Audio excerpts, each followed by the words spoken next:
Harold Brown, who originated Red Fox Farm, and John O'Fowler were partners and developed these gamefowl. The strain goes back to 1937. J.D. Perry called them perfect chickens, as Post Oak perfected the fowl even further. Some come blue-legged, just like Harold Brown's Red Fox Farm Greys or Post Oak Greys. The Harold Brown Greys are also known as silverback, coloured greys in their purity, or simply called the silver greys. They are an excellent as pure stock gamefowls that can withstand heavy inbreeding for years, or used as a foundation for other crosses. When you have a foundation blood that can withstand long-term inbreeding to maintain their purity without losing their vigour and other attributes, that shows how special this line of greys truly are.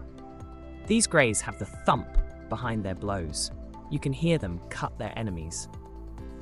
You will be proud to own a Harold Brown Grey as part of your gamefowl stock. The regular grey is said to be a combination of 3 grey families: the Law Grey, the Sweater Grey, and the Plainhead Muff Grey. These 3 excellent and proven foundation bloodlines were improved by Freddie Wimberley, who received Colonel Madigan's gamefowl, who late in age gave them to Harold Brown and John O'Fowler, and are the basis of the regular grey bloodline and genetics. The grey feathering is a dominant trait and an excellent bird to cross with the Hatch or Albany. These crosses are for that problem bird in a lineup against you. Secret breeding tech: infusion of grey blood to maintain a bloodline. Cocking sages often say that inbreeding problems, like more regressive traits appearing in offspring, in your pure stock or red bloodlines, can be solved via infusion with grey blood to the reds. To restore the bloodline's vitality after so many years of inbreeding the reds, the regular grey is known for power and gameness, and is a bloodline from a cross of 3 other superior stock of grey crosses. This is why infusion is a smart remedy, because it can bring the new set of genes to somewhat rejuvenate and revitalize mental sharpness, health, and other traits of the inbred red family. It is one of the best kept secrets among old school breeders, but they don't want to talk about it too much. Another reason why most gamefowl breeders of reds, strangely, do not sell off their own greys. Other bloodline traditionalists, usually old-timers who only fight with their own strains and seldom fought gamefowl that were crosses.